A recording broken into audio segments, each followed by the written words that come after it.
сите. Во ова видео повторно се враќам на улица на овој неверојатен ден, 2 дена пред Нова година, на ова сонце, неверојатни облаци, топло време за ова време од годината.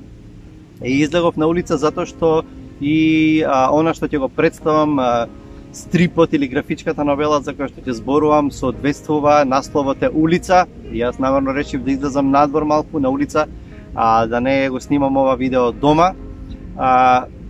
Оваа година е многу важен јубилеј, јас го фаќам последниот воз. 2020 година е многу важна година затоа што е 100 годишнина од раѓањето на Славко Јаневски. За Славко Јаневски нема потреба сега да зборуваме кој е и што оставил, ќе зборуваме понатаму во други видеа за него. И фондацијата Славко Јаневски оваа година организираше неколку настани, случувања во обид да се чествува нели овој значаен јубилеј. Меѓу другото, она што се случи оваа фондација заедно со уметникот Матеј Богдановски и стрип цртач, излезе овој стрип насловен Улица. Улица, овој стрип е работен според повеста или романот на Славко Јаневски од 1950 година и тука има еден јубилеј, значи 70 години од издавањето на тој роман, на таа книга.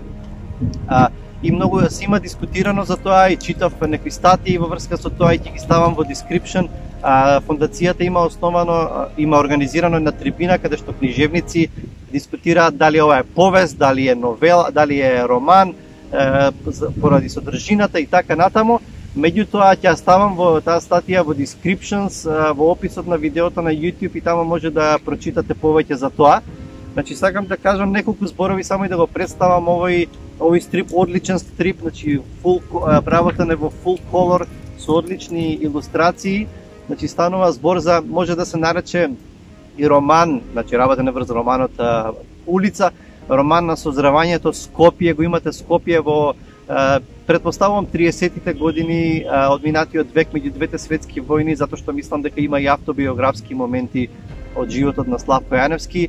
Значи момент на роман за созревањето, за желбата да се припаѓа помеѓу оние што се по-кул или оние што се постарите од нас кои што се здружуваат во одредени банди или значи го имаме главниот лик, неговата улица која што завршува со една мала ширинка каде што се собираат постарите деца или млади момци, момчиња и многу убаво е прикажано желбата да се припаѓа, желбата да се импресионираат постарите во друштвото, да се припаѓа меѓу нив, дури да се припаѓа на одредена дружина, дури кога тоа бара одредена иницијација да се влезе во светот на повозрастните деца или момчиња во тоа време.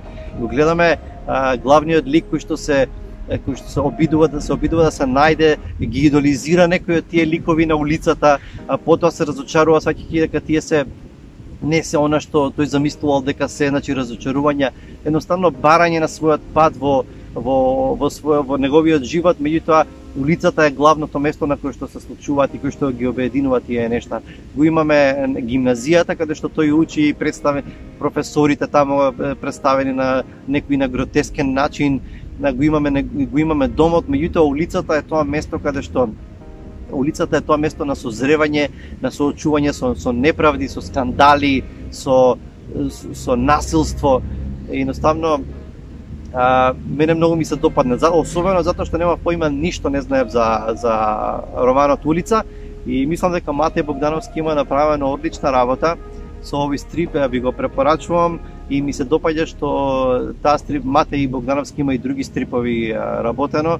Ми се допаѓа што расте таа култура на графички новели, на стрипови и се надевам дека и во иднина ќе можам да направам осврт на некој од нив. Мислам дека ова ќе биде последно мое видео во оваа година. Ви посакувам среќна нова година, ви посакувам да бидете здрави, да се чувате и да читате добри книги. Така што продолжете да го следите мојот канал и продолжете да ме следите на Facebook како читачот. Очекувајте во нареднава година уште многу рецензии и дискусии за книги. Ве поздравувам, чао од мене.